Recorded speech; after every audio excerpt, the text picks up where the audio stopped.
This is topic D on page 115, linking text boxes to control text flow. So far you have controlled text flow using section breaks, columns, and column breaks. Another way you can control text flow is to link text boxes together, which is what you will do in this topic. If you think of newsletters, they usually have several lead stories on the first page. The rest of the content for the article is located elsewhere in the newsletter. Linked text boxes allow you to do this in Word. You can link two or more text boxes so that Word automatically displays the text that overflows the first text box in any linked text boxes.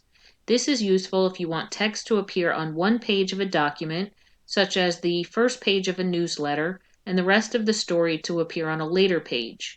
When you select the box to link from and select the option to create the link, the cursor changes to an upright container. When you select the box to which you want to link the text, the cursor changes to a container with letters flowing out of it. So just like the book says, if you have like a newspaper article that starts on the cover page, it usually doesn't continue on to the second page. It'll be later on in the newspaper. So this is similar to what they do for that. So what I'm going to do is I'm going to bring my cursor down to the bottom of page 1 where I have this empty space here, and I'm going to draw a text box. I'm going to go up to my Insert tab, and in my Text command group, I'm going to select my text box drop down, and here we have the option to draw a text box.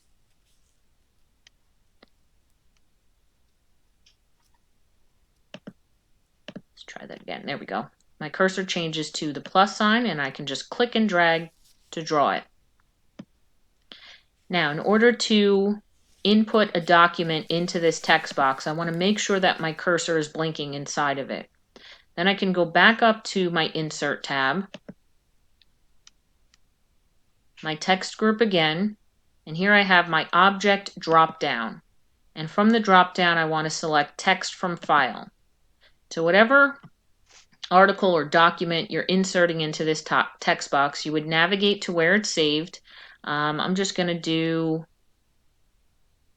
let's do House Salvage Recycling Centers, and I'll select that and click Insert.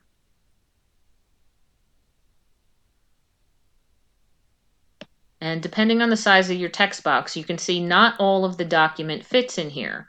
So just like I was saying earlier, you would want to have another text box that is linked to this that would take the overflow of what does not fit. So what I'm going to do is scroll to the end of my document. Here I have some more empty space, and I'm going to draw another text box. Text box drop down, draw a text box, and click to drag to draw that. And now what I have to do is link these two together. So I need to go back up to the initial text box and click anywhere inside of that. And this activates my Drawing Tools Format Contextual tab. And in the text command group on that ribbon tab, here I have the option to create a link. And when I click on this, my cursor changes to an upright container. It's filled with letters. And what I'm going to do is I'm going to scroll down to that second text box. And when I bring that cursor over the second text box, it looks like it's spilling the words into that. All I have to do is click into this text box. It might jump you back to the first one. Just scroll down again. And it takes the overflow of what did not fit into the first one. And that's all. They're linked together. If I was to make the first one smaller or larger, let's make it larger. It's going to put more into the first text box, and less will have to overflow into the second one.